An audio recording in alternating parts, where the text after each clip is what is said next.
रत्नकरण श्रावकाचार. पण आज आपण आता ही मग महावीर जयंतीबद्दलचीच माहिती बघूया. तर आज काय आहे, महावीर जयंती म्हणून आपण आज साजरी करतो. महावीर जयंतीचा अर्थ काय होतो? आजच्या दिवशी महावीर भगवंतांचा जन्म झाला. मग महावीर भगवान हे कोण होते? तर तीर्थंकर होते, है की नाही? 24वे तीर्थंकर. हे 24वे तीर्थंकर आज जन्मले. म्हणजे काय झालं? आज त्यांचं जन्म कल्याणिक होतं किंवा जन्म कल्याणिक आज आहे. जयंती म्हणजे जन्म कल्याणक. आपण 5 कल्याणक करतो की नाही?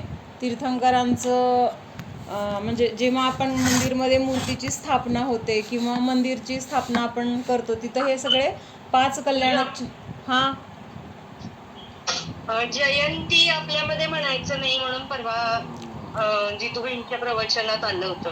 बर, काय सांगितलं होतं? नाही, मी नव्हतं ऐकलं. म्हणजे जयंती नाही म्हणायचं, जन्म कल्याणकच म्हणायचं. अच्छा, म्हणजे जयंती का नाही म्हणायचं असं सांगितलं का? बाकीच्या ह्याच्यात जयंती साजरी केली जाते, पण आपलं जन्म कल्याण किती महत्वाचं आहे. म्हणजे कंपेअर जयंती. हां हां, अच्छा, त्यासाठी. ठीक आहे. तर आज काय, मग महावीर भगवंतांचं जन्म कल्याणक आज साजरं झालं. किंवा जेव्हा हे पंचकल्याणक करतो तेव्हा पहिल्यांदा कुठलं होतं? तर गर्भ कल्याणक. एकच मिनिट हा. पहिल्यांदा कुठलं कल्याणक साजरं केलं जातं? तर पहिल्यांदा गर्भ कल्याणक. गर्भ कल्याणक म्हणजे काय? ज्या वेळेस तो जीव स्वर्गामधून आईच्या गर्भामध्ये आला, म्हणजे स्वर्गामधलं आयुष्य संपलं आणि त्याच्यानंतर पुढचा जन्म मनुष्य जन्म आहे. मग तिथं तो आईच्या गर्भामध्ये आला. मग तिथं किती 9 महिने त्या गर्भामध्ये तो जीव आहे. मग जेव्हा त्या गर्भामध्ये प्रवेश केला तर तिथं मग गर्भ कल्याणक साजरं केलं जातं. आणि त्याच्यानंतर मग जेव्हा जन्म होतो, तर जन्म झाल्यानंतर मग त्या बाळाला पांडुक शिलेवर नेलं जातं. तिथं त्याला ते 1008 कलशांनी अभिषेक वगैरे केला जातो. कोण करतं? तर स्वर्गामधले इंद्र, बाकीचे सगळे देव वगैरे हे करतात. आणि अशा प्रकारे मग तिथं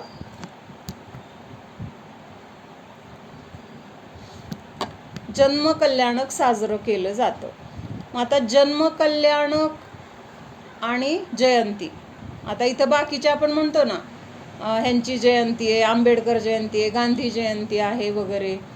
आणि आता आपल्या महावीर भगवंतांची महावीर जयंती असं म्हटलं तरी पण ते चुकीचं का आहे? किंवा तिथं जन्म कल्याणक म्हणायचं, जयंती का नाही म्हणायचं? तर हा विषय आत्ता अनिता भाऊंनी सांगितला.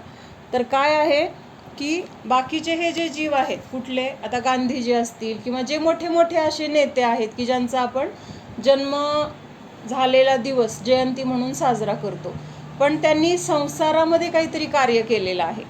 म्हणजे जे काही ते ज्या गोष्टीमुळे त्यांना मोठेपणा मिळाला किंवा त्यांचं नाव झालं किंवा लोकांना त्यांच्यामुळं फायदा झाला, तर ते सगळे सांसारिक गोष्टी आहेत. त्यामुळं त्यांच्या त्या प्रसिद्धीमुळं त्यांची जयंती वगैरे साजरी केली जाते. पण त्यांनी जन्म मरणाचा नाश केलेला नाही. हे बरोबर आहे?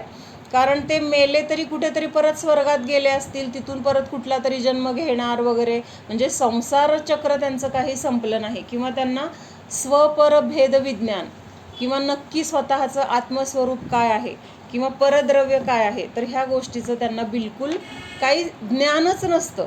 त्यांनी फक्त एक लोकांचं सगळं कल्याण व्हावं किंवा ज्या लोकांना काही त्रास आहे त्यांचे त्रास दूर करावे, ह्या अपेक्षेने त्यांनी काहीतरी काम केलेलं आहे. आणि त्यामुळं तिथं त्यांना मोठेपणा मिळाला आणि त्याचं ते मोठेपणाचं एक उपकार, त्या उपकाराची फेड म्हणून आपण त्यांचं साजरे करतो जयंती वगैरे. किंवा त्यांचं मग कर्तृत्व वगैरे तिथं वर्णन केलं जातं.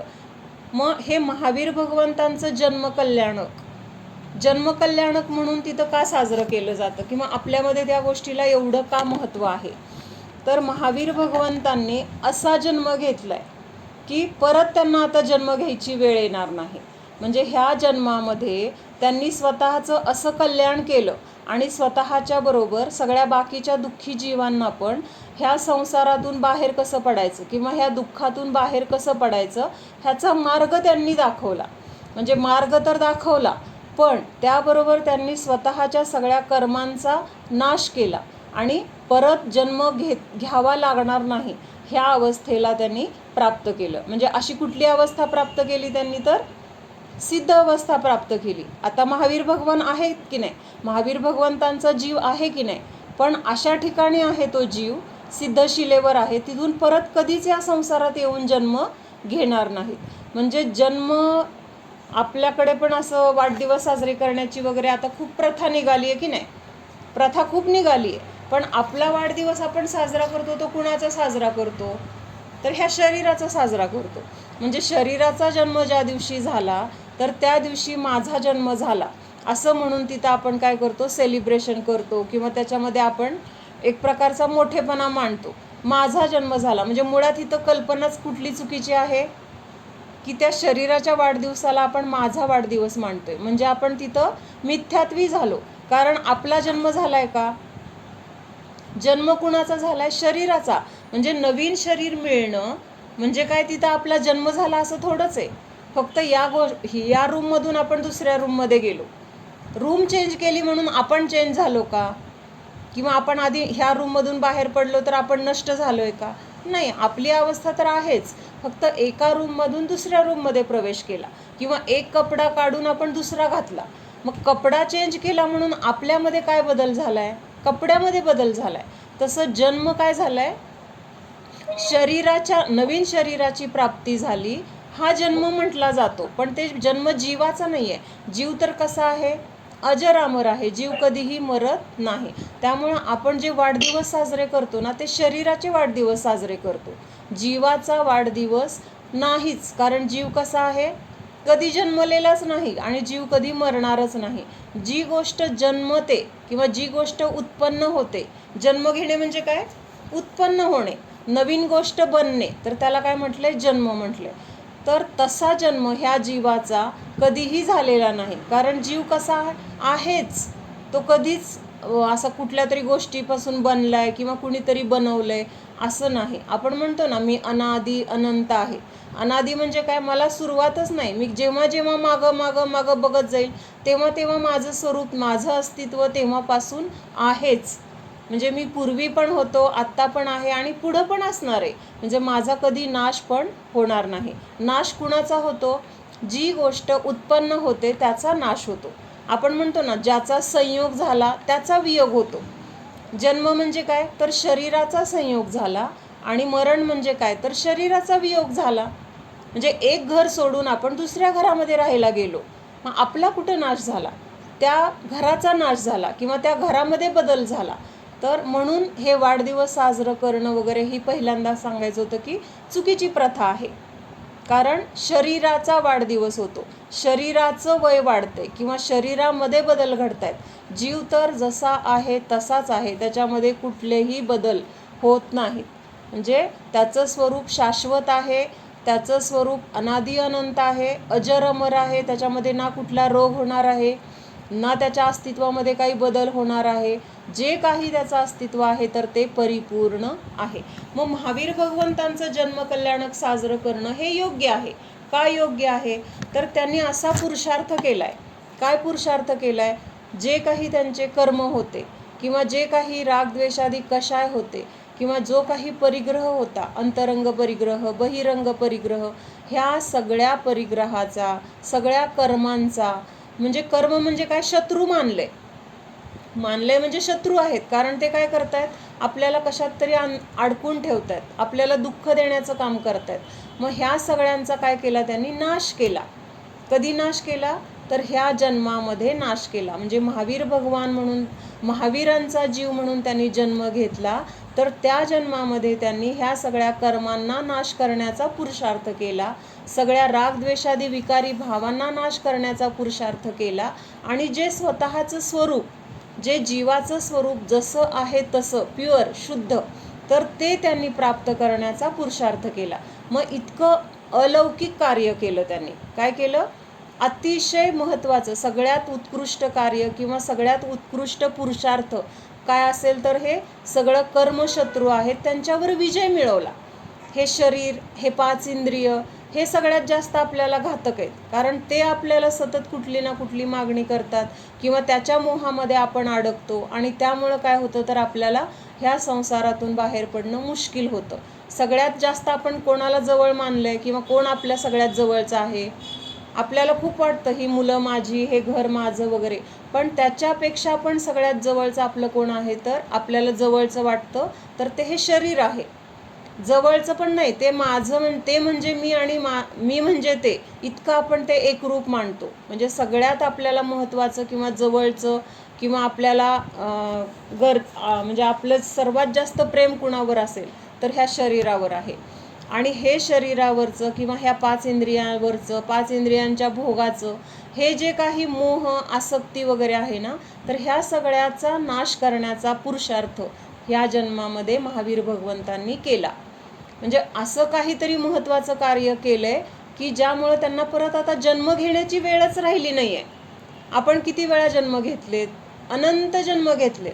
फक्त आत्ता आपल्याला त्या गोष्टी आठवत नाही आहेत. जर आपल्याला असं आठवलं ना, ह्या जन्मामध्ये असा जन्म घेतला, तिकडं तिथं असा, त्याच्या आधी असा जन्म घेतला, किंवा इतके जन्म घेतले, इतक्या तिर्यंच्या गतीमध्ये जन्मलो, त्या जन्मामध्ये इतकं दुःख भोगले, किंवा नरक गतीमध्ये जन्म घेतलाय. मग हे सगळे जन्म जर समजा आत्ता आपल्याला आठवायला लागले तर आत्ता आपण घरामध्ये राहू की नाही शंका आहे. म्हणजे इतके जन्म घेतलेत, इतकं दुःख भोगले, फक्त आता त्याचं विस्मरण आहे म्हणून आपल्याला त्याचं काही दुःख वाटत नाही. पण महावीर भगवंतांनी हे जे सगळं झालेलं मागचं दुःख किंवा त्याला कारण असलेलं कर्म किंवा हे शरीर, हे शरीराबद्दल असलेला मोह किंवा हे 5 इंद्रियांवर असलेली आसक्ती, तर हे सगळे काय केले त्यांनी ह्या जन्मामध्ये त्याचा नाश केलाय किंवा त्याच्यावर विजय मिळवलाय. आणि म्हणून ते काय झालेत? आपल्यासाठी महान बनलेत किंवा तीर्थंकरांनी त्यांनी स्वतःच्या कल्याणाबरोबर अजून काय केलंय? आपल्याला पण उपदेश दिलाय की ह्या संसारातून, ह्या दुःखातून बाहेर पडायचं असेल तर काय केलं पाहिजे. कारण आपण पण दुःखी आहोत की नाही? आपण दुःखी आहोत की नाही? आपण दुःखी आहोत, तर आपल्याला त्यातून बाहेर पडण्यासाठी त्यांनी मार्ग पण दाखवलाय. म्हणून त्या गोष्टीची आठवण किंवा त्यांनी काय केले त्या गोष्टींची आपल्याला परत परत त्या गोष्टी आपल्याला समजण्यासाठी किंवा आपण पण तसं करण्यासाठी हे जन्मकल्याणक वगैरे साजरं केलं जातं. म्हणजे जन्मकल्याणक त्यांचंच साजरं केलं जातं की जे पुन्हा जन्म घेणार नाहीत. बाकीचं जर हे बर्थडे वगैरे सेलिब्रेशन आहे ना, म्हणजे कमीत कमी आपल्याला करावं लागत असेल, आपण करत असलो तरी मनामध्ये आपल्याला हे लक्षात आलं पाहिजे की आपण शरीराचा वाढदिवस साजरा करतो, आपण ह्या शरीराला विश करतोय, शरीराच्या अस्तित्वाला आपण आपलं अस्तित्व मानतोय आणि ही गोष्ट चुकीची आहे. ही जरी गोष्ट आपल्याला ते म्हणजे वाढदिवस साजरे करताना जर लक्षात आलं, कुणाचा वाढदिवस? मी तर जन्मलेलंच नाही, शरीर तर नष्टच होणार आहे, मग त्या शरीराला काही आनंद पण नाही, दुःख पण नाही. मग त्या शरीराचा वाढदिवस करून मी आनंदी व्हायचं, त्या शरीराला काय झालं तर मी दुःखी व्हायचं. म्हणजे ही गोष्टच किती चुकीची आहे हे आपण स्वतःला समजून घेतलं पाहिजे. तर ह्या वाढदिवसामध्ये वगैरे आपल्याला काही इंटरेस्ट वाटणार नाही किंवा त्याच्यामध्ये आपल्याला आनंद वाटणार नाही. कुणी विश केलं म्हणून आनंद वाटणार नाही, कुणी विश केलं नाही म्हणून दुःख होणार नाही. असं पण होतं की नाही? ह्यानी विश केलं, ह्यानी विशच केलं नाही, ह्यानी मेसेजच केला नाही. म्हणजे किती फालतू गोष्टीवरून आपल्याला त्रास होतो, आकुलता होते, दुःख होते. आणि जर आपल्याला समजलं की माझा वाढदिवस तर नाहीच आहे, मी जन्मलेलोच नाही, कुणाचा वाढदिवस, माझं काही नाहीच आहे, असं जर वाटलं तर कुणी विश केलं काय नाही केलं काय, आपल्याला दोन्ही गोष्टींमध्ये काहीही फरक पडणार नाही. किंवा ते वाढदिवस साजरे करावे किंवा कुणी मला विश करावं असे भाव पण आपल्याला होणार नाहीत. बरोबर आहे का? दुसऱ्याचा वाढदिवस, समजा एक आपण आता लौकिकमधलं उदाहरण घेतलं, दुसऱ्याचा वाढदिवस असेल तर आपल्याला आनंद होतो का? एक फॉर्मॅलिटी म्हणून आपण तिथं विश करतो जे काय असेल, पण आपल्याला आनंद होतो का? त्याचा वाढदिवस आहे, नाही होत. तसं ह्या शरीराचा जर वाढदिवस असेल तर मी का आनंदी व्हायचं? किंवा ह्या शरीराला कोणी विश नाही केलं तर मी का दुःखी व्हायचं?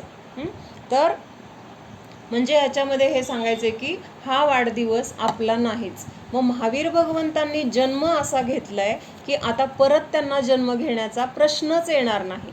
आता परत कधीही ते कुठल्या आईच्या पोटामध्ये जाणार नाहीत किंवा तिथं जन्म घेतानाचं त्यांना वेदना सहन करायची वेळ येणार नाही. म्हणजे आणि दुसरं म्हणजे काय, जन्म हा दोष आहे. आपण 18 दोष पाहिले होते की नाही? कुठं पाहिले होते 18 दोष? 18 दोष कुठं पाहिले होते? कोण सांगते? 18 दोष कुठे पाहिले होते? कस्तुरी, अनिता भून, संयू, संजाली, अधिकारामध्ये का? कुठे? संवेदनशील अधिकारामध्ये आप्तांच्या वेळेला. हां, बरोबर. म्हणजे हे 18 दोष कुठं? 18 दोष कुणी नष्ट केलेत? हां, बरोबर. आप्त म्हणजे कुणाला म्हटलंय? जे वितरागी, सर्वज्ञ आणि हितोपदेशी आहेत. हां, तर त्यांना आप्त म्हटलंय. मग तिथं आप्तपणामध्ये पहिलं जे विशेषण होतं वितराग. मग वितराग कुणाला म्हटलंय? तर जे 18 प्रकारच्या दोषांनी रहित आहेत, तर त्यांना आपण वितराग म्हणतो. मग त्याच्यामधला जन्म हा एक दोष सांगितला. म्हणजे क्षुधा, तृषा वगैरे हे सगळे 18 दोष आपण बघितले होते. त्याच्यामध्ये जन्म, जरा, मृत्यू हे 3 पण त्याच्यामध्ये दोष म्हणून घेतलेले आहेत. म्हणजे आपल्याला असं वाटतं का जन्म घेणे हा दोष आहे? आपण तर उलट जन्म महोत्सव साजरे करतो. वाढदिवस साजरे करतो म्हणजे काय करतोय? जन्म महोत्सव साजरा करतो. तर जन्म घेणे हा जर दोष असेल तर त्या दोषाचा काय आपण साजरा करायचा आहे? किंवा त्या दोषाचं कौतुक करतोय, म्हणजे ही किती चुकीची गोष्ट आहे. तर हे समजल्यानंतर वाढदिवसाचं महत्त्व आपल्या डोक्यातून कमी व्हायला पाहिजे.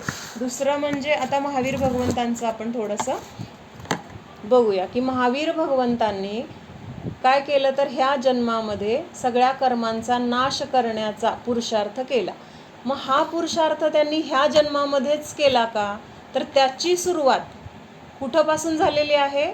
तर जेव्हा 10 भवापूर्वी ते सिंह पर्यायात होते, सिंहाच्या अवस्थेमध्ये होते. आणि काय करत होते? तो सिंह काय करत होता?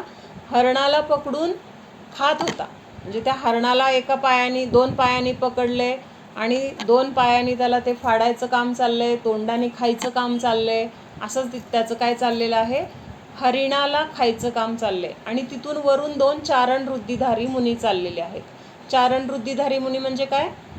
तर ज्यांना अशी वृद्धी प्राप्त झालेली असते की त्यांना जमिनीवरून चालण्याची गरज पडत नाही. ते आकाशातून विहार करतात. असं आकाशातून विहार करतात. आणि असा विहार असतो की त्यांच्या विहारामध्ये कुठल्याही सूक्ष्म असो किंवा स्थूल असो, म्हणजे लहान मोठ्या कुठल्याही जीवांना अडथळा येत नाही, त्यांना दुःख होत नाही, ते मारले जात नाहीत, तुडवले जात नाहीत. म्हणजे कुठल्याही जीवाला न दुखवता त्यांचा आकाशामधून विहार चालू असतो. तर असे 2 चारण वृद्धिधारी मुनी तिथून चाललेले असतात. आणि मग त्यांना हा सिंहाचा जीव हरिण खाताना दिसतो. आणि ते अवधिज्ञानी पण असतात. मग त्यांना हे लक्षात येतं की हा जीव थोड्या दिवसानंतर, थोड्या भवानंतर तीर्थंकर म्हणून जन्माला येणार आहे. काय होणार आहे? तीर्थंकर होणारा हा जीव आहे. आणि आज हा हरिण खातोय किंवा मांसाहार करतोय, तिर्यंच गतीमध्ये आहे. म्हणजे त्याला आज काय ज्ञान आहे का? आपण कोण आहोत, आपण काय करतोय, काय करायला पाहिजे, कुठल्याच गोष्टीचं ज्ञान नाही आहे. मग त्यांना असे भाव होतात त्या मुनींना की ह्याला जाऊन आपण संबोधन करूया. संबोधन म्हणजे उपदेश करूया. म्हणून ते 2 चारण वृद्धिधारी मुनी तिथं खाली येतात आणि त्या जीवाला संबोधन करतात की अरे तू कोण आहेस? तुझं हे काय चाललंय? तू तर एक काय आहेस? तर जीव आहेस. आणि असं मांसाहार करणं किंवा असं हे मारणं, हिंसा करणं हे तुला शोभतं का? तू तर खाणारा नाहीस. मग दुसऱ्या जीवाला त्रास देऊन तू स्वतःचं पोट भरतोय किंवा तू त्या जीवांना दुःख देतोय, तर हे काय आहे? चुकीचं आहे. म्हणजे असा बराच ते काय तिथं उपदेश देतात की तू पुढं तीर्थंकर होणार आहेस किंवा तुझ्याकडून असं सगळं मोक्षमार्गाचा प्रभावना होणार आहे. असं सगळं सांगितल्यानंतर तिथं त्या सिंहाच्या जीवाला अतिशय पश्चाताप होतो. इतका पश्चाताप होतो की त्याच्या डोळ्यातून अश्रू व्हायला लागतात. आणि ते हरिण वगैरे तो टाकून देतो, बाजूला सरकतो आणि तिथं त्या मुनींच्या चरणी असं मस्तक टेकवतो. आणि त्याला आता काही बोलता येत नाहीत, मुनींचे सगळे शब्द त्याला समजतायत असं नाही आहे, पण त्याला काहीतरी असं समजलंय की हे माझं काहीतरी माझ्यासाठी चांगलं सांगतायत आणि मी काहीतरी चुकीचं करतोय. एवढंच आपलं काहीतरी स्थूल रूपाने त्या जीवाला, सिंह पर्यायामध्ये असलेल्या महावीर भगवंतांच्या जीवाला समजलंय. आणि त्यांनी तिथं अणुव्रत ग्रहण केली. काय केलं? सम्यक दर्शनाची प्राप्ती तर झाली आणि तिथं अणुव्रत ग्रहण केली. म्हणजेच काय झालं?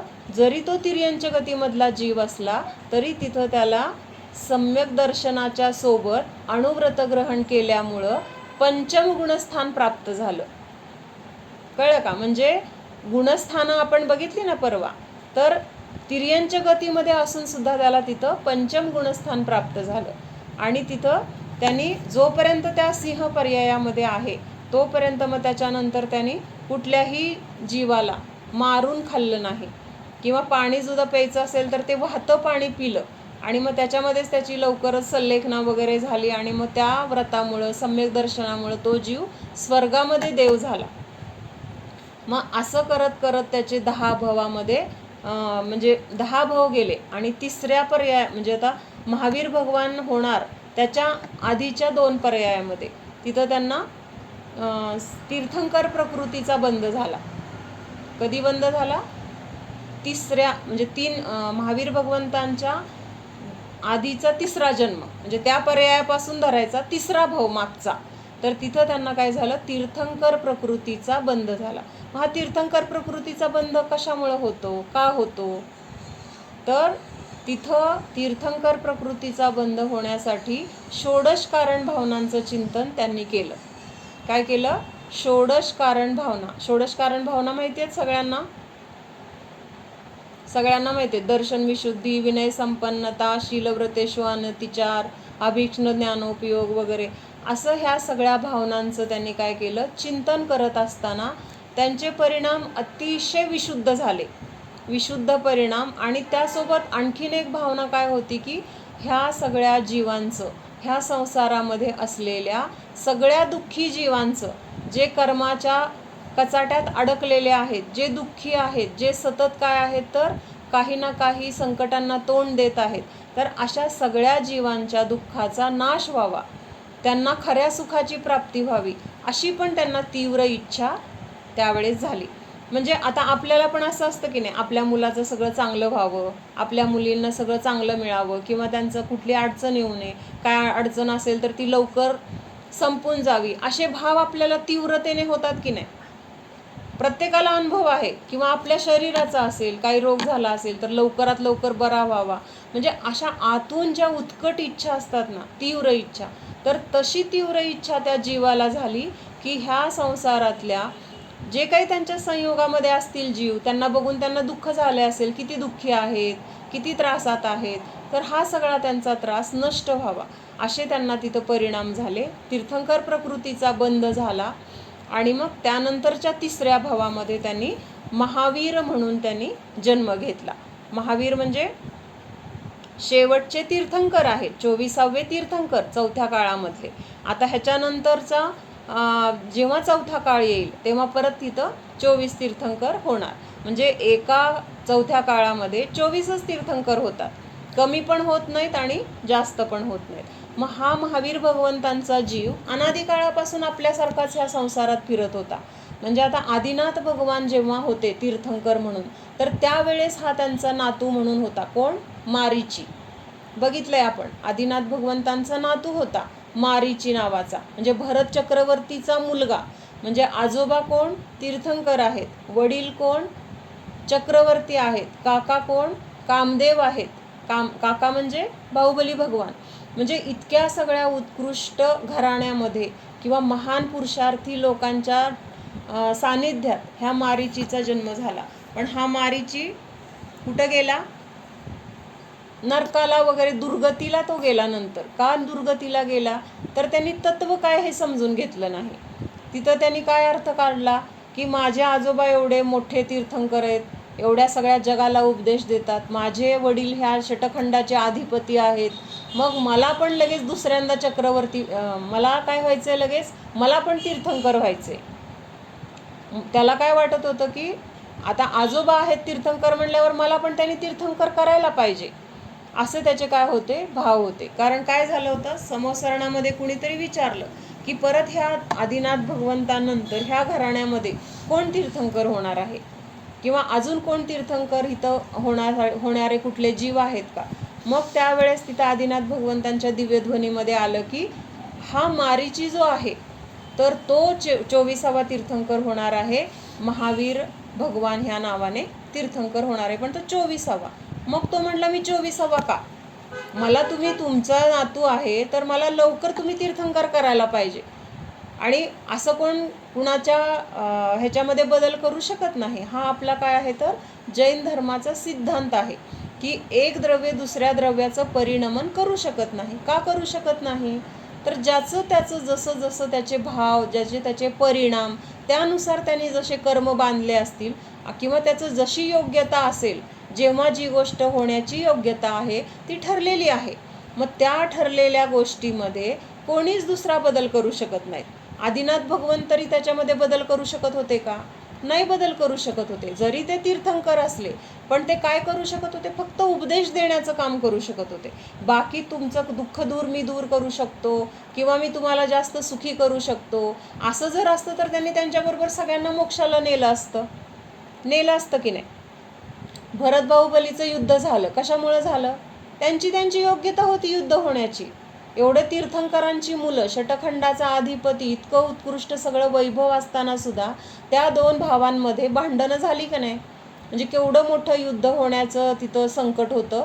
मग शेवटी त्या मंत्र्यांनी काय विचार केला की हे दोघंही कसे आहेत? वज्र ऋषभ नाराचे सहननवाले आहेत. वज्र ऋषभ नाराचे सहनन म्हणजे काय? शरीर इतकं असं बळकट असतं की त्या जीवाला कोणीच मारू शकत नाही, कोणीच मारू शकणार नाही. त्या म्हणजे बाहुबलीला पण कोणी मारू शकणार नाही, भरताला पण कोणी मारू शकणार नाही. आणि ते तद्भव मोक्षगामी होते, त्यामुळे त्यांचा आधी मृत्यू पण होऊ शकणार नाही. म्हणजे भरतामुळे बाहुबलीचा किंवा बाहुबलीमुळे भरताचा मृत्यू होण्याचा शक्यताच नव्हती, शक्यच नव्हतं ती गोष्ट. आणि मग त्यामुळे मंत्र्यांनी काय उपाय काढला की तुम्ही दोघं भांडणार, तुमच्याबरोबर तुमच्या दोघांचं सैन्य भांडणार. आणि सैन्य काय आहे? त्यांची शक्ती नाही आहे ना ह्यांच्या एवढं, किंवा त्यांचं शरीर असं नाही आहे वज्र ऋषभ नाराचे सहननवालं. त्यामुळं मरणार कोण? सैन्य मरणार. म्हणजे तुमचं दोघांचं तर नुकसान होणार नाही, विनाकारण सैन्य मरणार. त्यापेक्षा तुम्हाला युद्ध करायचं तर तुम्ही दोघंच युद्ध करा. कुणाला युद्ध करायला सांगितलं? फक्त भरत आणि बाहुबली. कारण त्या दोघांची शक्ती अतूट आहे किंवा अतुल बलधारी आहेत आणि त्यामुळे त्यांना तर काही नुकसान होणार नाही. नुकसान झालं तर सैन्याचं होईल. आणि मग सैन्याचं नुकसान का करायचं? त्यांना का मारायचं? म्हणून त्यांनी त्या दोघांनाच युद्ध करायला सांगितलं. आणि त्याच्यामध्ये कोण जिंकलं? मग बाहुबली भगवान जिंकले. ही गोष्ट माहीत आहे सगळ्यांना. मग असं इतकं सगळं असताना त्या दोघांचं युद्ध थांबवू शकले का आदिनाथ भगवान? थांबवू शकले का? नाही थांबू शकले. कारण तसं होणार ही योग्यताच होती, त्यांनी तसे कर्मच बांधले होते. म्हणून आदिनाथ भगवान एवढे तीर्थंकर असून काय करू शकले नाहीत. आणि मग आपण काय करू शकणार आहे? म्हणजे ही गोष्ट आपल्याला पण आपण लावायला पाहिजे. मग तिथं त्या मारीचीचं ते काय असं करू शकत होते का? त्यांचा क्रम बदलून त्यांना अलीकडचा नंबर द्यायचा, हे सगळं व्यवहारामध्येच आपण म्हणतो त्यांनी मला आधी नंबर दिला किंवा आधी असं माझा नंबर खूप उशिरा होता पण ओळखीचं कोणतरी भेटला आणि आपल्याला पुढचा चान्स लागला वगैरे. तर हे व्यवहारामध्ये घडणाऱ्या गोष्टी पण तशा घडणार होत्या म्हणून घडल्या. पण ते कोणी आपल्याला पुढं मागं कुठली गोष्ट करण्यामध्ये सहाय्य करू शकत नाही. तर तसं महावीर भगवंतांचा नंबर 24वा होता, पण आदिनाथ भगवंतांमुळे त्यांचा लवकर नंबर लागावा असं त्या मारीचीला वाटत होतं. पण असं होणं शक्य नव्हतं. कारण हे सगळं काय होतं? क्रमनियमित ठरलेलं होतं. काय ठरलेलं होतं? की महावीर भगवान हे 24वे तीर्थंकरच होणार. आधेमध्ये कुठलेही तीर्थंकर म्हणून त्यांचा जन्म किंवा त्यांचं तीर्थंकर पद त्यांना मिळणार नाही. का मिळणार नव्हतं? तर तेवढा काळ त्यांचा संसारामध्ये जाणार असं ठरलेलं होतं. समजतंय का? म्हणजे पहिल्या तीर्थंकरांपासून आता महावीरांचा जो अभाव होता तिथला मधला जो काळ गेला, तो मधला काळ सुद्धा कसा आहे? खूप मोठा काळ आहे. आणि तेवढा काळ संसारामध्ये राहण्याचं अजून त्यांचं काय होतं तर निश्चित होतं. कुणाचं? महावीर भगवंतांचं. मग त्यामुळे त्याच्यामध्ये बदल कोण करू शकणार नव्हतं. मग ह्याचं त्यांना काय झालं? राग आला. कुणाला? मारीचीला. आणि हा राग आल्यामुळं त्यांनी काय केलं? जैन धर्म सोडून त्यांनी दुसऱ्या अन्य मताची स्थापना केली. म्हणजे कसं असतं बघितलं का? आपले वडील आजोबा इतके धर्माचे प्रवर्तक होते, धर्मप्रसार त्यांच्यापासून सुरू झाला, तरीसुद्धा त्यांच्या विरुद्ध जाऊन त्यांनी 363 अन्य मताची स्थापना केली. अन्य मताची म्हणजे ज्या मिथ्या मान्यता आहेत किंवा चुकीच्या मान्यता आहेत. आता आपल्याला जगामध्ये जे दिसतात ना मिथ्या मान्यता, तर हे तेव्हापासून सुरू झालेली ही पद्धत आहे. आणि ही फक्त आत्ताच्या ह्या काळामध्येच झालेली आहे. आत्ताच्या म्हणजे आत्ता हा काळ जो आहे ना, आत्ता पंचम काळ आपण म्हणतो, किंवा हे जो आदिनाथ भगवंतांपासून जो काळ सुरू झालेला आहे, तर हा आत्ताच्या काळाला हुंडा अवसर्पिणी काल म्हटलेला आहे. आता अवसर्पिणी काल चाललेला आहे. अवसर्पिणी म्हणजे काय? सगळं घटत घटत घटत चाललेलं आहे की नाही. म्हणजे पूर्वीसारखी आपण सुद्धा बघतोय, आपल्या लहानपणी जी लोक होती ती कशी होती? मनाने मोठी होती, किंवा एकमेकांना मदत करण्याची भावना, किंवा एकमेकांना सांभाळून घेण्याची भावना, म्हणजे ही जी होती ती आज राहिली का? आज कुणाला शेजाऱ्याचं जरी काय चाललेलं असलं तर आपल्याला वाटतं काय करायचं, आपला काही संबंध नाही. पण पूर्वी तसं नव्हतं. कुठला तर लांबचा माणूस असला तरी तो घरात आला तर त्याच्या शब्दाला किंमत दिली जायची. म्हणजे असं हे पूर्वीचं जे होतं, तर ते आत्ता राहिलंय का? पूर्वीचं ती शक्ती राहिली नाही, ती माणुसकी राहिली नाही, तो प्रामाणिकपणा राहिला नाही, किंवा तेवढं आयुष्य राहिलं नाही, तेवढी शरीराची शक्ती राहिली नाही. म्हणजे हे सगळं आता घटत घटत चाललंय. म्हणून ह्याला काय म्हटलंय? अवसर्पिणी. सगळ्या गोष्टींचं काय होतंय? कमी कमी कमी कमी होत जाणं, तर ह्याला अवसर्पिणी असं म्हटलेलं आहे. मग ह्या अवसर्पिणी काळामध्ये दुसरा आणखीन एक दोष आहे. आत्ता हुंडा अवसर्पिणी म्हटलंय, तर दरवेळेस पण असे उत्सर्पिणी अवसर्पिणी अनादी काळापासून चालू आहेत, पुढं पण चालू राहणार आहेत. लक्षात येते का? अवघड वाटतंय? उत्सर्पिणी अवसर्पिणी समजतंय ना? म्हणजे हे चक्र चालूच असतं. उत्सर्पिणीनंतर अवसर्पिणी, अवसर्पिणीनंतर परत उत्सर्पिणी, आणि प्रत्येक काळामध्ये 6 काळ होऊन जातात. पण हा एक विशेष काळ आहे आत्ताचा, त्याला म्हणायचं हुंडा अवसर्पिणी. मग हे काळ कधी येतो हुंडा अवसर्पिणी? अनंत असे अवसर्पिणी उत्सर्पिणी निघून गेल्यानंतर एखादा हुंडा अवसर्पिणीचा काळ येतो. मग ह्या काळामध्ये असे सगळे चुकीच्या घटना घडतात. काय चुकीच्या घटना घडतात? तर तीर्थंकरांना कधीही मुलगी नसते. तीर्थंकर जे असतात ना, म्हणजे त्यांना कधीच मुलगी नसते. त्यांना झाले तर मुलंच असतात, त्यांना मुलगी नसते. मग आदिनाथ भगवंतांना मुलगी होती, बरोबर आहे. म्हणजे हे कशाचा दोष म्हटला जातो? त्यांचं कर्म ते होतं, पण ते तसं कर्म किंवा त्या काळाचं म्हणजे असं सगळं एकमेक निमित्त जे असतात, तर ते आता निमित्त काय आहे त्याचं? हुंडा अवसर्पिणी काळ. अजून हुंडा अवसर्पिणी काळाचा दुसरा दोष काय आहे? भरत चक्रवर्ती आणि बाहुबलीमध्ये युद्ध झालं, तर असं तीर्थंकरांच्या मुलामध्ये पण युद्ध कधी होत नाही, हे दुसरं झालं. त्याच्यानंतर तीर्थंकरांवर उपसर्ग कधीही होत नसतात. जे तीर्थंकर होतात ना, म्हणजे विदेह क्षेत्रातले असतील, किंवा हुंडा उत्सर्पिणी काळ सोडून बाकीच्या उत्सर्पिणी अवसर्पिणीमध्ये जे तीर्थंकर होतात, तर त्यांच्यावर कधीही उपसर्ग होत नाहीत. तर ते उपसर्ग ह्या काळामध्ये हुंडा उत्सर्पिणी काळामध्ये झाले. कुणाकुणावर उपसर्ग झाले? कुणाकुणावर उपसर्ग झाले? पार्श्वनाथ भगवंतावर झाले, महावीर भगवंतावर झाले. त्याच्यानंतर आदिनाथ भगवंतांना आहाराचा विधी मिळाला नाही, है की नाही. म्हणजे हे सगळे ह्या काळाचे दोष आहेत. अजून कुणावर झाले उपसर्ग? एवढे तर आठवत आहेत, अजून आठवलं तर बघू नंतर. त्याच्यानंतर अजून काय दोष आहेत? तर 6ही काळामध्ये, म्हणजे पहिल्या काळापासून 6ही काळामध्ये, अन्य उत्सर्पिणी अवसर्पिणी काळामध्ये एक फक्त जैन धर्मच असतो. म्हणजे असे अन्य कुठलेही धर्म तिथं नसतात. म्हणजे आता किती मतं आहेत की नाही, किती मराठी, हिंदू, काय ते मुस्लिम, ख्रिश्चन, पंजाबी, म्हणजे प्रत्येकाचे वेगळे वेगळे धर्म आहेत. मराठी लोकांमध्ये सुद्धा वेगवेगळ्या देवता आहेत.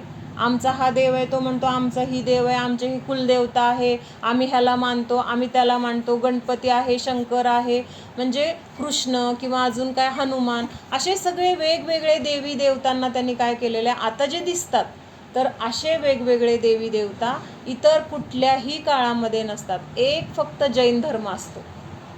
म्हणजे हे आत्ता जे आपल्याला दिसून येतंय, तर तो हुंडा अवसर्पिणी काळाचा दोष आहे.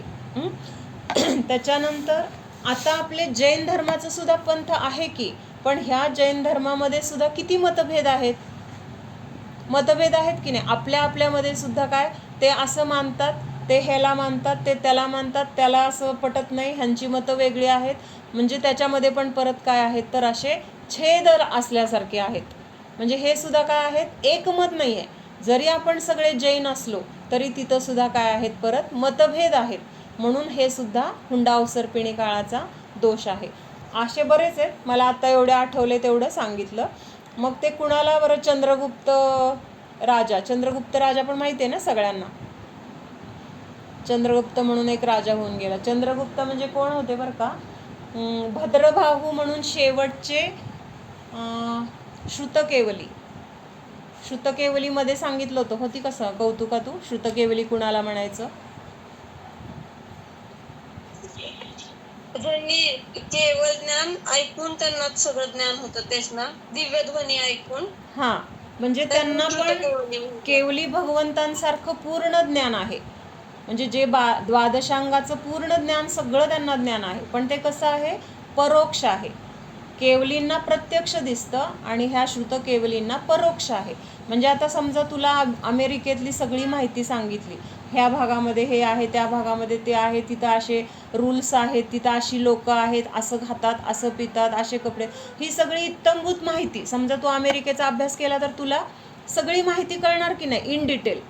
पण प्रत्यक्षात तिथं जाऊन बघितलेल्यापेक्षा तुझ्यामध्ये काहीतरी थोडा फरक जो आहे ना, तर त्याला म्हणायचं परोक्षपणा. म्हणजे माहिती तर सगळी आहे, पण अजून प्रत्यक्ष जाऊन तिथं बघितलं नाही, तोपर्यंत त्याला परोक्ष म्हणायचं. आणि जेव्हा तिथं जाऊन आपण ते प्रत्यक्ष बघणार, तेव्हा तिथं काय झालं, ते प्रत्यक्ष झालं. मग तसं हे श्रुतकेवली, काय सांगत होते का मी, श्रुतकेवलीकडे कशामुळे गेलो?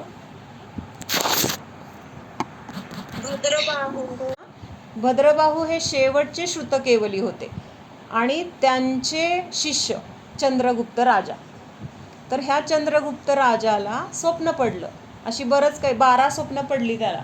आणि त्या स्वप्नांचे अर्थ जेव्हा त्यांनी विचारले, तर त्याच्यामध्ये 12 फणा असलेला नाग दिसला होता. म्हणजे सगळी स्वप्न मला माहीत नाही, जेवढं माहिती तेवढं सांगते.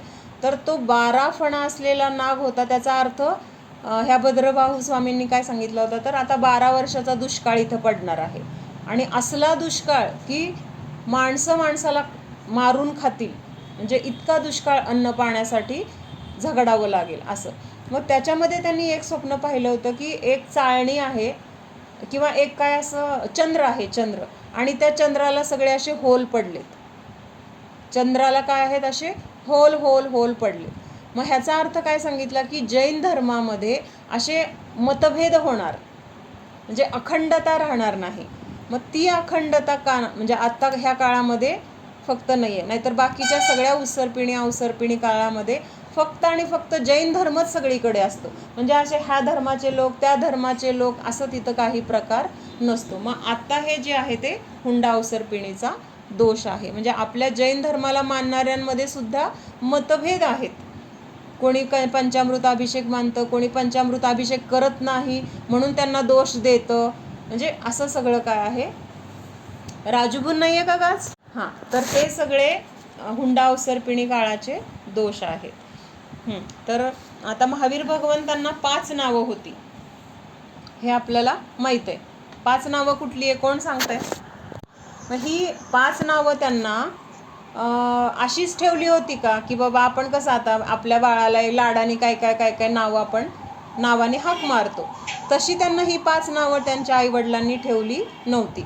तर त्यांच्याकडून असे काही पुरुषार्थ घडले किंवा त्यांच्याकडनं अशा काही साहसी घटना त्यांच्याकडनं घडल्या किंवा काहीतरी विशेषता, त्यामुळे त्यांना हे प्रत्येक वेळेस एक एक नाव प्राप्त झालेले. मेघाभाभी म्यूट करा. हां, तर पहिलं नाव त्यांचं कुठलं आहे, तर वर्धमान हे त्यांचं पहिलं नाव आहे. मग वर्धमान हे नाव त्यांना का ठेवलं, तर जेव्हा ते आईच्या पोटात आले, त्रिशला त्यांच्या आईचं नाव आणि वडिलांचं नाव सिद्धार्थ. तर त्रिशला मातेच्या गर्भामध्ये जेव्हा ते आले, तर गर्भामध्ये आल्यानंतर काय होतं, तर गर्भामध्ये येण्याच्या पूर्वी 6 महिने आणि गर्भामध्ये आल्यानंतरचे 9 महिने, असे 9 आणि 6 15 महिने त्यांच्या महालावर प्लस त्यांच्या सगळ्या गावावर वगैरे पण इंद्र काय करतात, स्वर्गातून दिवसातून 3 वेळा रत्नवृष्टी करतात. काय करतात, रत्नांचा पाऊस पाडतात दिवसातून 3 वेळा. आणि एका वेळेस किती रत्न पडतात, 3.5 करोड एका वेळेस सकाळी 3.5 करोड, दुपारी 3.5 करोड, संध्याकाळी 3.5 करोड असे दिवसातून 3 वेळा एवढ्या रत्नांची वृष्टी होते. आणि असे किती 15 महिने. आणि त्यामुळं काय झाले, सगळे लोक मालामाल. आता एवढी रत्नच मिळाली म्हणल्यानंतर, आणि कुणाला असं मग हे नाही की मला कमी आहे तुला कमी आहे, पाहिजे तेवढे घ्या. सगळ्यांना जेवढी काही लोक होती त्यांना पाहिजे तेवढं मनाप्रमाणे रोज पाऊस पडतोय ना रत्नांचा, त्यामुळे तिथं कशाची कमतरता नव्हती. म्हणजे तिथं ते नुसतं जन्माला यायचं ठरलं तेव्हापासून तिथं वैभवामध्ये वृद्धी झाली, त्या लोकांच्या आनंदामध्ये सुखामध्ये वृद्धी झाली. सगळीकडे काय झालं, आनंदाचा माहोल, सगळी लोक सुखी समाधानी. म्हणजे काय झालं, ह्या गोष्टींमध्ये वाढ होत गेली आहे की नाही. त्यांच्या संपत्तीची वाढ झाली, आनंदाची वाढ. आणि दुसरं शेवटी पाहिजेच काय असतं आपल्याला, सुख समाधान शांती. ह्या गोष्टी जर मिळाल्या तर अजून आपल्याला बाकी कशाची गरज नसते. आणि ह्या सगळ्या गोष्टी ते पोटात यायच्या आधीपासूनच लोकांना मिळत गेल्या. म्हणजे सगळं त्यांचं राज्य कसं झालं, पूर्ण सुखी समाधानी आनंदी. कुठं चोऱ्या नाही, लांड्या नाहीत, लबाड्या नाहीत, कुणाला फसवायचं प्रश्न नाही, कुणाला काही वाईट बोलायचं भांडायचा प्रश्न नाही. सगळे आनंदाने लोक राहायला लागले, कारण ज्यांना जे पाहिजे ते मिळतच होतं. आणि मग त्यामुळं त्यांचं काय झालं, हे असं वाढत होतं ना, म्हणून जन्मल्यानंतर त्यांचं नाव ठेवलं वर्धमान. वर्ध म्हणजे काय, वाढणे, वृद्धी होणे. आणि नुसत्या ह्याच्यातच नाही तर ज्ञानामध्ये पण तिथं काय झाली, वाढ झाली. जेव्हा आपलं मन शांत असतं तेव्हा आपल्याला सगळं सहज समजतं की नाही. कुठली पण गोष्ट जर आपल्याला शिकायची असेल, समजून घ्यायची असेल, आणि आपलं मन जर अशांत असेल किंवा आपण काहीतरी कामात असेल तर आपल्याला ती गोष्ट लक्षात येत नाही. सगळे लोक आनंदी होते, त्यामुळे त्यांच्या बुद्धीमध्ये पण काय झाली, वाढ झाली. म्हणजे असं प्रत्येक गोष्टीमध्ये तिथं वाढ होत होती, म्हणून त्यांचं नाव काय ठेवलं, वर्धमान. म्हणजे जिथं फक्त वाढ होते, मान म्हणजे काय, ज्ञान. मान शब्दाचा अर्थ काय होतो, ज्ञान. जिथं सगळ्याच गोष्टीबरोबर ज्ञानामध्ये पण वाढ होत होती, म्हणून त्यांचं नाव वर्धमान असं ठेवलं. त्याच्यानंतर त्यांचं दुसरं नाव काय आहे, अतिवीर.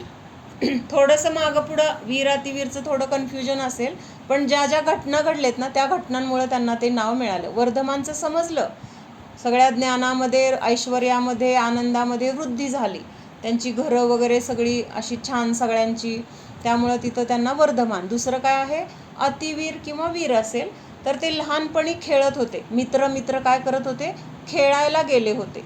आणि खेळायला गेल्यानंतर कुठे जंगलात गेले असतील, काय अतिशय मोठा असा विषारी सर्प तिथं त्यांना त्यांच्या आसपास कुठंतरी त्यांना येऊन त्यांना त्रास द्यायला लागला. म्हणजे ते जे खेळत होते तिथंच येत होता, किंवा कुणाला तरी फुस केला असेल, कुणाला तरी चावायला पुढं आला असेल, काहीतरी तो त्रास तिथं साप येऊन देत होता. मग आता एवढा मोठा साप होता, आणि ही सगळी मुलं कशी, महावीर पण स्वतः लहान, त्यांची मित्र पण त्यांचे एवढे सगळे. आता त्या मोठं कोणीच नाही आहे तिथं, पण त्या लहान अवस्थेमध्ये सुद्धा त्यांनी काय केलं, त्या सापाला त्यांच्या म्हणजे त्याला असं अंकित केलं म्हणजे त्याला असं काही केलं की तो साप त्यांना त्रास देऊ शकला नाही. म्हणजे त्याला बांधलं किंवा काय, त्याच्यावर असं कंट्रोल केलं की काय त्याला करू शकला नाही तो साप, आणि मग त्याला लांब नेऊन सोडला असेल किंवा तो निघून गेला असेल. पण एवढ्या छोट्या अवस्थेमध्ये इतक्या मोठ्या विषारी सापाला त्यांनी काय केलं, न घाबरता त्याच्यावर कंट्रोल केलं, किंवा त्याला ह्या सगळ्या मुलांना त्याच्यापासून सोडवलं, संकटातून बाहेर काढलं. आणि म्हणून त्यांना तिथं कुठलं नाव मिळालं, अतिवीर बहुतेक तिथं त्यांना नाव मिळालं. आणि मला वाटतं त्यावेळेस स्वर्गातून तो साप म्हणजे तो स्वर्गातून एक देवच असतो, आणि सापाचं रूप घेऊन बहुतेक आलेला असतो. मला आठवत नाही आहे, मला खरं पुस्तक बघायचं होतं पण मला वेळ नाही मिळाला. मला जेवढं माहिती आहे तेवढं सांगते. आणि ह्या छोट्या मुलांना घाबरवण्यासाठी तो स्वर्गातून देव त्या सापाचं रूप बहुतेक घेऊन आलेला आहे. आणि मग जेव्हा त्याला त्यांनी पकडलं किंवा काय असं केलं, तेव्हा आता त्या देवाचं काही चालेना, म्हणून मग त्यांनी स्वतःचं रूप प्रकट केलं, आणि मग त्या देवानेच त्यांना ते अतिवीर असं नाव दिलं. असं काहीतरी आहे. मग त्यांना दुसरं नाव मिळालं अतिवीर. त्याच्यानंतर वीर अतिवीर सन्मती नाव ते त्यांच्या महालामध्ये राहत होते, महालामध्ये होते. आणि त्यांच्या महालावरून 2 चारण वृद्धिधारी मुनी चालले होते. कुठं चालले होते? समोसरणामध्ये चालले होते. आणि समोसरणामध्ये कशासाठी चालले होते? तर त्यांच्या मनामध्ये एक शंका होती तत्वाबद्दल. आपल्याला येते ना, हे काय आहे, त्याला काय म्हणायचं, किंवा हे कशाचा, ह्याचा अर्थ काय आहे, असं काहीतरी त्यांना एक अडचण आली होती. आणि ती शंका निवारण करण्यासाठी ते समोसरणामध्ये कुणाच्या तरी चालले होते. आणि समोसरणामध्ये जाताना ह्यांच्या महालावरून ते चाललेले होते. आणि बरोबर त्यांच्या महालावरून जात असताना त्यांच्या मनातल्या शंकेचं आपोआप निरसन झालं. काय झालं? आपोआप त्यांच्या शंकेचं निरसन झालं. आणि मग त्यांनी विचार केला की आपल्याला असा एवढी मोठी शंका आपण किती दिवस झालं विचार करत होतो, आणि एकदम कसं काय आपल्याला ह्या शंकेचं निरसन झालं. मग त्यांच्या लक्षात आलं की इथं 24वे जे तीर्थंकर होणार आहे तो जीव इथं आहे. मग ते जीव, ते मुनी त्यांच्या त्या गच्चीवर तिथं उतरले. आणि तिथं त्या महावीरांना त्यांनी सन्मती असं नाव दिलं. सन्मती म्हणजे काय? चांगली मती. म्हणजे त्यांची मती कुणाची हे झाली? त्या मुनींची काय होती शंका ना, तर ती दूर झाली शंका. मग ती शंका दूर झाली म्हणजेच काय? त्यांची मती चांगली झाली. म्हणजे जी काही त्यांच्यामध्ये शंका असणारी जी काही बुद्धी होती तर ती, किंवा अज्ञान होतं, तर ते अज्ञान नष्ट होऊन तिथं त्यांना चांगल्या बुद्धीची प्राप्ती झाली, किंवा त्यांच्या शंकेचं निरसन झालं. आणि कशामुळं झालं? तर तिथं तो जीव जो पुढे तीर्थंकर होणार आहे अशा जीवाच्या नुसतं सान्निध्यात गेले. त्यांनी काय प्रश्न विचारला नाही, किंवा त्यांना सांगावं लागलं नाही महावीरांना, पण त्यांना तिथं ऑटोमॅटिक ते निरसन झाल्यामुळं तिथं त्यांना सन्मती हे नाव दिलं गेलं. त्याच्यानंतर पुढचं आहे ते दीक्षा घेतल्यानंतर त्यांना त्यांच्यावर उपसर्ग केला.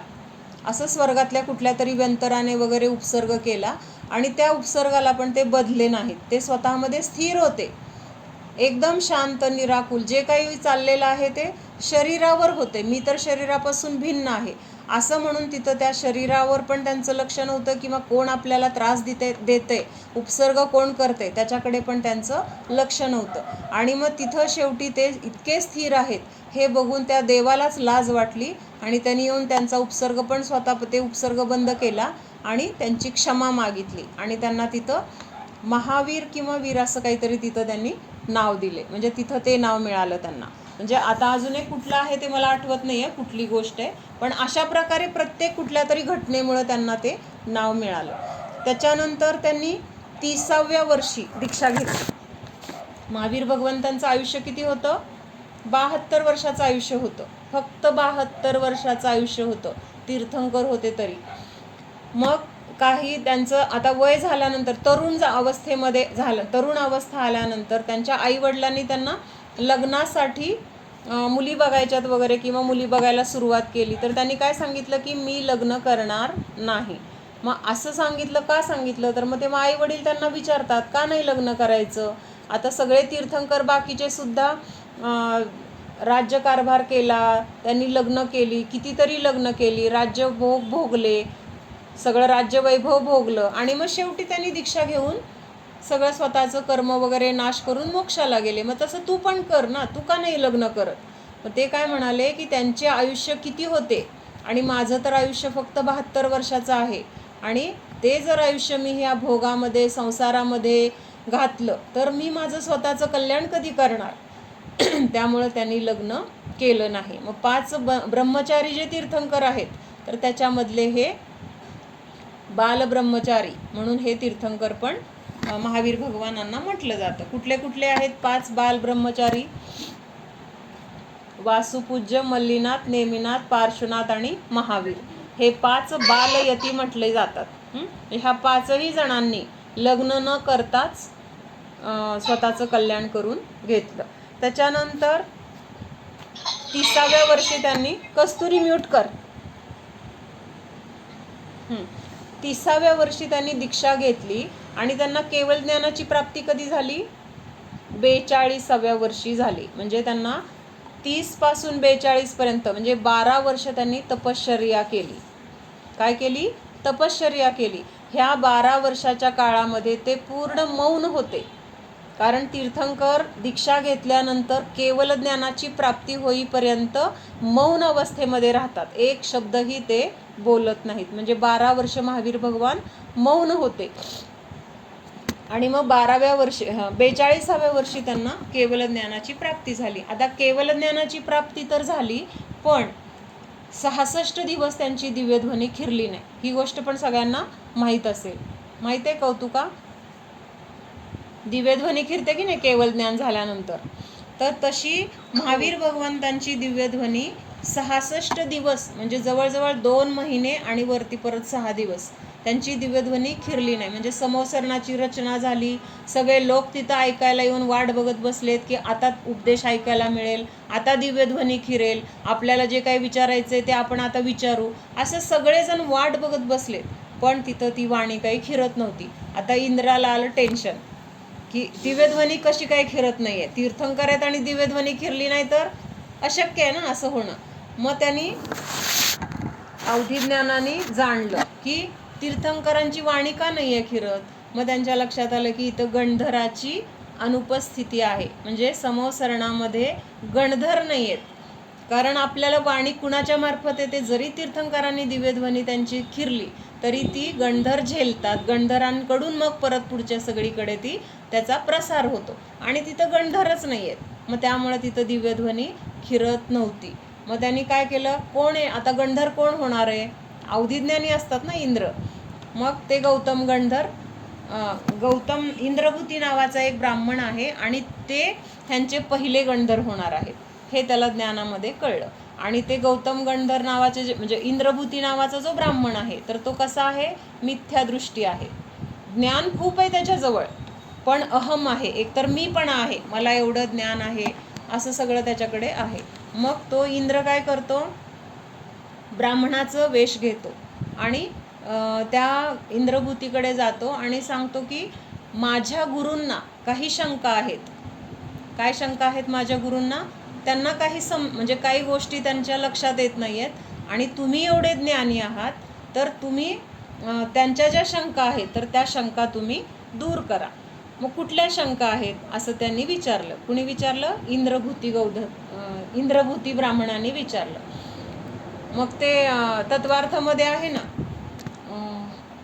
तत्व किती आहेत, द्रव्य किती आहेत, पदार्थ किती आहेत, अशा अर्थाचा एक श्लोक आहे, तत्वार्थाच्या शेवटी आहे बघ. तर तो श्लोक त्यांनी तिथं इंद्राने त्या इंद्रभूतीला म्हणून दाखवला आणि ह्याचा अर्थ त्यांना समजत नाहीये आणि तुम्ही सांगा असं तिथं विचारलं. आता त्या इंद्रभूतीला पण ह्याचं उत्तर माहीत नाहीये, काय आहे हे, कुठले 6 द्रव्य आहेत, कुठले 7 तत्व आहेत, काही माहीत नाहीये. पण योग्यता त्याची आहे की गणधर होण्याची, म्हणजे कसं योग्यता असते, ठरलेलं असतं असं. मग आता त्याला लाज वाटली, मला येत नाही म्हणून कसं सांगणार, इतकी सगळीकडे महिमा आहे माझ्या नावाची, मी इतका हुशार आहे आणि मला येत नाही म्हणून सांगितलं तर माझं कमीपणा होईल असं तिथं त्या इंद्रभूतीला वाटलं. मग त्यांनी काय म्हटले ते, की कुठे आहेत तुझे गुरु, मी तुला कशाला सांगू, तुझ्या गुरुलाच सांगतो उत्तर, आणि चल म्हटले तुझ्या गुरुकडं. म्हणजे इंद्राला तेच पाहिजे होतं, ह्याला फक्त समोसरणामध्ये न्यायचं होतं. मग त्यांच्याचकडून आलं की मी तुझ्या गुरुलाच उत्तर सांगणार, तुला काही सांगणार नाही. त्याचं कारण हे होतं की त्यांना येतच नव्हतं. मग त्यांना असं वाटलं तिथं गेल्यानंतर काहीतरी सांगून आपण वेळ मारून नेऊया, म्हणून मग तिथंपर्यंत जायसाठी ते तयार झाले. आणि तिथं गेल्यानंतर मानस्तंभ दिसला की तिथं काय झालं, त्यांचा सगळा जो मान होता, मान कशा आहे, मीपणा, अहमपणा, मी एवढा मोठा, मी एवढा ज्ञानी, तर तो सगळा अहमपणा तिथं आपोआप नष्ट झाला. म्हणजे ते नुसतं असं बघता क्षणी अरे म्हणजे मी कोण समजतोय, मी काय आहे, माझ्याकडे काय आहे, म्हणजे स्वतःला तिथं एकदम त्यांनी काय समजलं, एकदम कमी असं समजलं. आणि मग तिथं जाताच त्यांनी काय केलं, बाकी काही प्रश्न विचारायचे, उत्तर सांगायचा तर विषयच राहिला नाही, दीक्षा घेतली डायरेक्ट त्यांनी. त्यांना कुणी सांगावं पण लागलं नाही की तुम्ही गणधर होणार आहे, तुम्ही दीक्षा घ्या. दीक्षा घेतली, ते तत्व त्यांना सगळं म्हणजे त्यांना येत होतं त्यांना, पण त्यांचं काय होतं सगळं असं मिथ्यात्व वगैरे असं सगळं होतं. आणि तिथं गेल्यानंतर ते सगळं क्लिअर झालं आणि मग तिथं त्यांना गणधर पदाची प्राप्ती झाली आणि मग त्यांची दिव्यध्वनी तिथं खिरली. तर हे असं दिव्यध्वनी खिरण्यासाठी सुद्धा असा एवढा काळ गेला. आणि ज्या दिवशी महावीरांची दिव्यध्वनी खिरली 66 दिवसानंतर, तर तो दिवस कुठला होता, श्रावण शुक्ल एकम म्हणजे श्रावण महिन्यामधला श्रावण शुद्ध पक्षातला एकम म्हणजे एकादशी, त्या दिवशी ही दिव्यध्वनी खिरली. मग त्या दिवशीला काय नाव आहे, कोण सांगल? ही ज्या दिवशी दिव्यध्वनी खिरली महावीर भगवंतांची, तर तो दिवस पण आपण साजरा करतो. तर त्या दिवसाला नाही नाही नाही दिवाळीच्या पाडव्याच्या आदल्या दिवशी नाही नाही नाही. श्रावण महिना कधी असतो? दिवाळी कधी कार्तिक मध्ये असते. श्रावण महिन्यामध्ये कुठल्या महावीरांची दिव्यध्वनी खिरली त्या दिवसाला काय म्हणून साजरं करतो आपण? महावीर भगवंतांची दिव्यध्वनी 66 दिवसानंतर खिरली. मग त्या दिवसाला आपण कुठला दिवस म्हणून साजरा करतो? गौतम गंधर्वांना पण हा ऋषी पंचमी नाही ग, वीर शासन जयंती. वीर शासन जयंती म्हणून आपण साजरी करतो. कारण त्या दिवशी पहिल्यांदा तिथं दिव्यध्वनी खिरली आणि सगळीकडे आनंदी आनंद, सगळीकडे आनंदी आनंद झाला. महावीरांची दिव्यध्वनी खिरली. एकतर खूप दिवस एखादी गोष्ट होत नसल्यानंतर, त्याची खूप वाट बघितलेली असल्यानंतर, ती गोष्ट मिळाल्यानंतर किती आनंद असेल त्याचा, तसा आनंद तिथं झाला. आणि तेव्हापासून हा वीर शासन जयंतीचा पर्व सुरू झाला आपल्याकडे. त्या दिवशी आठवणीने, इथून आतापर्यंत केली नसेल पण इथून पुढे त्या दिवशी आठवणीने महावीर भगवंतांची पूजा करायची. हा तर आता हे तर आपण महावीरांबद्दलची माहिती बघितली. मग आता महावीर भगवंतांनी तर स्वतःचं कल्याण केलं. मग हे सगळं आपण कशासाठी बघतोय की महावीर भगवान त्यांचा जन्म कल्याणिक का साजरं करायचं, किंवा त्यांनी त्यांच्या आयुष्यामध्ये काय काय पुरुषार्थ केला, किंवा त्यांनी मग दिव्यध्वनीमधून सगळ्या जीवांचं कल्याण होण्यासाठी उपदेश दिला. सगळ्या जीवांचं तर कल्याण झालं. त्याच्यानंतर 42व्या वर्षी त्यांना केवल ज्ञान झालं. 30 वर्ष त्यांचा विहार होत होता. किती? कारण 72 वर्षाचं त्यांचं आयुष्य होतं, म्हणजे 42 नंतर 72 पर्यंत 30 वर्ष होतात. मग 30 वर्ष त्यांचा सगळीकडे विहार झाला. 30 वर्षामध्ये कितीतरी जीवांचं कल्याण झालं, धर्माची प्रभावना झाली, तत्वांची प्रभावना झाली. मग हे सगळं आत्ता आपल्यापर्यंत पुढं पुढं पुढं चालत आलंय. ते महावीर भगवंतांचं शासन आहे. आज आपण जे काही शास्त्र वाचतोय किंवा जिनवाणी आपल्याला आहे, आपल्यापर्यंत पोहोचलेली जिनवाणी जी आहे, तर ती कुठून आलेली आहे? तर ती महावीर भगवंतांपासून निघालेली आहे आणि ती पुढं पुढं पुढं येत येत आपल्यापर्यंत येऊन पोचलेली आहे. मग ही जी जिनवाणी आहे ती जर आपल्याला मिळाली नसती तर आपली काय अवस्था झाली असती? आपल्याला मार्ग सुखाचा मिळाला नसता. आपण पण परत ह्या संसार मार्गामध्ये रडत, दुःखामध्ये, कर्माच्या बंधनामध्ये अनंत काळ आपण असंच दुःख भोगत राहिलो असतो जसं आधी भोगले. मग आता आपल्याला हे बघून ह्याच्यातून हेच प्रेरणा घ्यायची आहे की महावीर भगवंतांनी जन्म असा घेतला की जन्मपुढं सगळ्या जन्माचाच नाश करून टाकला. कशाचा नाश केला? पुढं जन्म घेण्याचा, जे काही जन्म पुढं अजून घ्यावे लागले असते त्या जन्माचाच त्यांनी नाश करून टाकला. मग तसं अजन्मा झाले. काय झाले ते? अजन्मा म्हटलेलं आहे. ह्या सगळ्या ज्यांनी आता कर्माचा नाश केलेला आहे त्यांना अजन्मा पण म्हटले. का बरं? तर ते परत जन्म घ्यायला येणार नाही आहेत. कुठल्याही आईच्या पोटामध्ये जन्म घेण्यासाठी ते येणार नाहीत. का येणार नाहीत? कर्मच नष्ट झाले. आपल्याला असा आईच्या पोटामध्ये जन्म घ्यावा लागतोय किंवा कुठल्या योनीमध्ये जाऊन जन्म घ्यावा लागतोय, ह्याला कारण काय? आपल्याजवळ अजून आयुकर्म आहे, बाकीची सगळी कर्म आहेत. तर ती कर्म आपल्याला इथं आणून पोचवतायत किंवा जन्म घ्यायला, शरीर मिळायला भाग पाडतायत. मग ह्यांचे सगळे कर्मच नष्ट झालेत. आता कशाला हे जन्म घेतील? कशाला कुठल्या आईच्या पोटात जावं लागेल, कुठल्या क्षेत्रामध्ये जावं लागेल, कशाला त्या जन्माचं दुःख भोगावं लागेल, पोटात राहण्याचं दुःख भोगावं लागेल? आईच्या पोटात राहायचं म्हणजे सुख असतं का?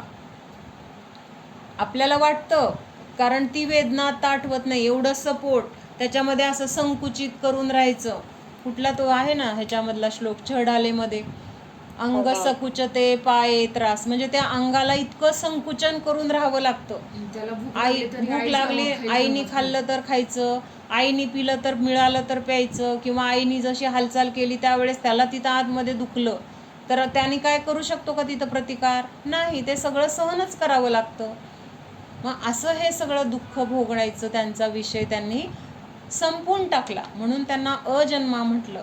म्हणून त्यांचं हे जन्मकल्याणिक साजरं करणं हे जास्त महत्त्वाचं का आहे, तर ते ह्याच्यासाठी आहे की ते स्वतः आता अजन्मा झालेले आहेत. जन्म नावाच्या दोषाला त्यांनी नष्ट करून टाकलेला आहे. सगळ्या प्रकारच्या कर्माचा त्यांनी ह्या जन्मामध्ये येऊन नाश करण्याचा पुरुषार्थ केलेला आहे. तर आपण पण ह्याच्यातून अशीच प्रेरणा घ्यायला पाहिजे की मला पण ह्या सगळ्या दोषातून मुक्त व्हायचे. जर महावीर भगवान करू शकले, मी का नाही करू शकणार? महावीर भगवान पण आपल्यासारखेच होते. महावीर भगवान पण तिर्यंच गतीमध्ये जाऊन आले. म्हणजे मारीची नंतर त्यांचे जर भव आपण बघितले, महावीर चरित्र कुणाकडे असेल तर वाचायला सुरू करा. मंदिरमध्ये वगैरे पण असतात. मंदिरमध्ये जाऊन बघायचं एकदा, तिथली सगळी जिनवाणी काढून व्यवस्थित लावायची. पण त्यामुळं आपल्याला तिथं कुठली पुस्तकं आहेत हे पण कळतं. जिनवाणीची स्वच्छता होते. आपल्याकडून जिनवाणी नीट ठेवली गेली तर आपल्याला ते पुण्याचं पण बंद होतो. आणि आपल्या घराला आवडतो की नाही, आपण घर स्वच्छ ठेवतो आपलं, आहे की नाही? आपल्याला घाण आवडत नाही, रोजच्या रोज झाडलं पाहिजे, पुसलं पाहिजे, कपडे आवरले पाहिजेत. पण जिनवाणीला कुणी आवरायचं? काय आपलं नाही आहे ते, मंदिरचं आहे. मंदिर कुणाचं आहे? अगोदर घरातलं एक वेळ राहिलं तर चालेल, पण मंदिरचं अगोदर आपण केलं पाहिजे. कारण तिथं कोण करेल न करेल. येतोय का आवाज? येतोय का कौतुका? आवाज येत नाहीये. अच्छा, कोणाचं म्यूट आहे का? हे म्यूट काढलंय का? आवाज गेला. आवाज म्यूट झालंय मावशी तुझं. माझंच म्यूट झालंय. कधीपासून झालंय ग? आत्ताच झालंय. बर. हां, तर मंदिरामध्ये जी जिनवाणी आहे, तर त्या जिनवाणीचं आपण कधी बघतो का? ती जिनवाणी कशी ठेवली? कसं करतात लोक? पुस्तकं घेतात आणि तसंच ठेवून जातात. व्यवस्थित लावायला पाहिजे, किंवा वर्षातून एकदा दोनदा ती काढून पुसून तिथली जागा कपाट वगैरे पुसून परत जिनवाणी लावायला पाहिजे. ही आपण काय विचार करतो? काय आपला संबंध नाही, आपल्या मनात पण येत नाही. संबंध नाही म्हणायचं तर लांब राहिलं. म्हणजे ही सुद्धा आपली एक जबाबदारी आहे. कारण अगोदर देवशास्त्र गुरु आपले, नंतर आपलं घर, आपली मुलं, आपलं कुटुंब हे नंतरचं झालं. अगोदर आपल्या सगळ्यात जवळचं किंवा महत्त्वाचं आपल्यासाठी कोण असेल तर देवशास्त्र गुरु. आणि जेवढा आपण देवशास्त्र गुरूंच्या सान्निध्यात, त्या निमित्ताने आपला वेळ तेवढा जास्त जाईल. एखादं पुस्तक बघून आपल्याला असे भाव होतील की बाबा चला हे पुस्तक छान दिसते, वाचूया का आपण? म्हणजे असं आपले भाव सुद्धा काय होतात? परिवर्तित होतात. किंवा आपलं ते जिनवाणी आपण अशी व्यवस्थित जर ठेवली तर आपली बुद्धी काय होते? ॲटोमॅटिक आपल्या बुद्धीमध्ये वाढ होते. ज्ञानावरण कर्म आपलं कमी होत जातं आणि आपल्या बुद्धीची काय होते तर हे वाढते, तीव्रता वाढते. किंवा बुद्धीमध्ये आपल्या किंवा आपला क्षयोक्षम वाढतो. किंवा जे आपण वाचतोय, ऐकतोय ते आपल्याला सहज लक्षात येतं, ते विसरत नाही. असे सगळे फायदे आपल्याला होतात. त्यामुळं कुणी करो अथवा न करो, आपण मंदिरात गेल्यानंतर भले आपल्याला थोडा वेळ असेल, एका साईडचं का होईना तेवढी तर पुस्तकं लाईनमध्ये ठेवायची.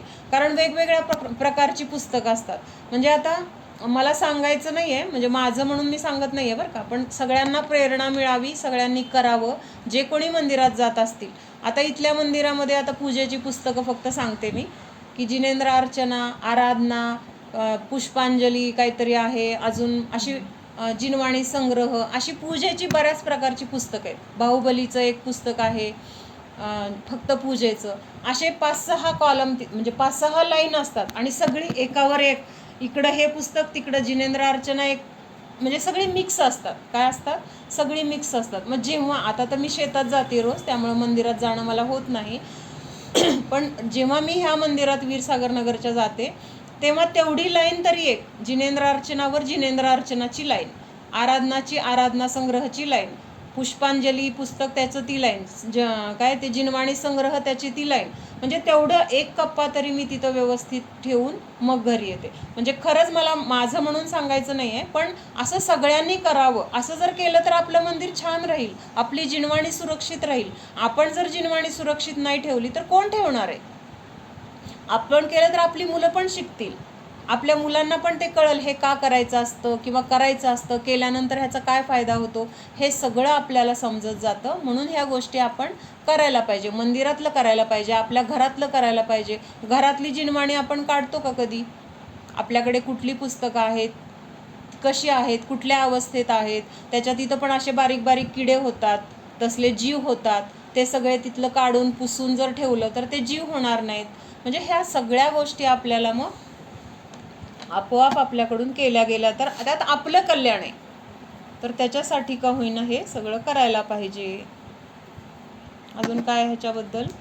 तर ह्याच्यातून हेच करायचं की मला सुद्धा ह्या सगळ्या जन्ममरणाच्या दुःखातून सुटायचे. जसं महावीर भगवंतांनी ह्या जन्मामध्ये जन्ममरणावर विजय मिळवला, त्या दोषांचा नाश केला, तसा मला पण नाश करायचा आहे. त्याच्यासाठी आपण हे त्यांचं जन्मकल्याण साजरं करतो.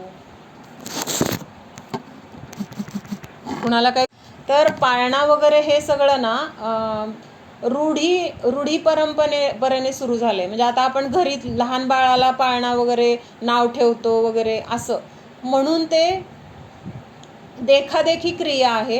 ह्याच्यामध्ये शास्त्र नाही, हे मिथ्यात्व आहे. कारण ते तर भगवान आता कुठं आहेत? कुठं आहेत ते आता?